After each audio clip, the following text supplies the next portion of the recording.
വാർത്തകൾ ആദ്യമേ അറിയാൻ പ്രൈം ന്യൂസ് മലയാളം സബ്സ്ക്രൈബ് ചെയ്യൂ. 12 വയസ്സു മാത്രം പ്രായമുള്ള സ്വന്തം സഹോദരിയെ 30 വയസ്സുള്ള ചേട്ടൻ ക്രൂരമായി കൊലപ്പെടുത്തിയിരിക്കുന്നു. എന്നാൽ ഇതിനുള്ള കാരണമാണ് നാട്ടുകാരെയും പോലീസിനെയും ഒരുപോലെ നടുക്കുകയും സങ്കടപ്പെടുത്തുകയും ചെയ്യുന്നത്.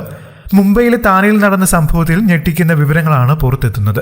അമ്മ നേരത്തെ മരിച്ചതിനെ തുടർന്ന് 30-കാരനായ സഹോദരനൊപ്പം യുപിയിലെ ഗ്രാമം വിട്ട് മുംബൈയിലെ ഉല്ലാസ് നഗറിലായിരുന്നു പെൺകുട്ടി സഹോദരനും നാത്തൂനുമൊപ്പം കഴിഞ്ഞിരുന്നത്.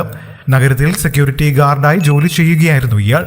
ഏതാനും ദിവസങ്ങൾക്ക് മുൻപാണ് പെൺകുട്ടിക്ക് ആദ്യമായി ആർത്തവം ഉണ്ടായത്.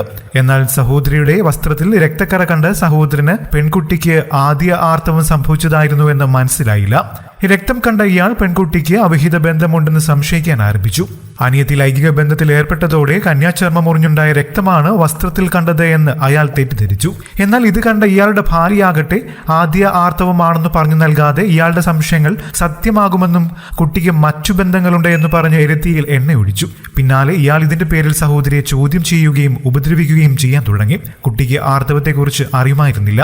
അതിനാൽ തന്നെ സഹോദരൻ വസ്ത്രത്തിൽ രക്തക്കറ കണ്ടത് ചോദ്യം ചെയ്തപ്പോൾ അതിനെക്കുറിച്ച് വിശദീകരിക്കാനും കുട്ടിക്ക് കഴിഞ്ഞില്ല. രക്തം വന്നത് എങ്ങനെയെന്ന് അറിയില്ല ചേട്ടാ എന്ന് കരഞ്ഞു പറഞ്ഞിട്ടും ഇയാൾ കേട്ടില്ല. ദേഷ്യം വന്ന സഹോദരൻ കുട്ടിയുടെ വായിലും പുറത്തും മറ്റു ശരീരഭാഗങ്ങളിലും തീയിലിട്ട ഇരുമ്പ് പൈപ്പ് വെച്ച് പൊള്ളിക്കുകയായിരുന്നു. വായിലും ശരീരഭാഗങ്ങളിലുമെല്ലാം പൊള്ളിച്ചു. മാത്രമല്ല ഉത്തരവാദിയെ പറയും വരെ ഇടിക്കുകയും തൊഴിക്കുകയും ചെയ്തു.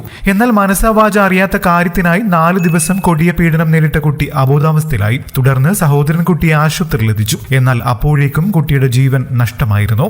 ആശുപത്രി മരണവിവരം സ്ഥിരീകരിക്കുകയും ചെയ്തു. അധികം വൈകാതെ സഹോദരനെ പോലീസ് അറസ്റ്റ് ചെയ്തു. IPC സെക്ഷൻ 302 പ്രകാരം ഇയാൾക്കെതിരെ കുറ്റം ചുമത്തിയിട്ടുണ്ട്. കൂടുതൽ വാർത്തകൾക്കും വിശേഷങ്ങൾക്കുമായി ഈ ചാനൽ സബ്സ്ക്രൈബ് ചെയ്യാൻ മറക്കല്ലേ. നന്ദി.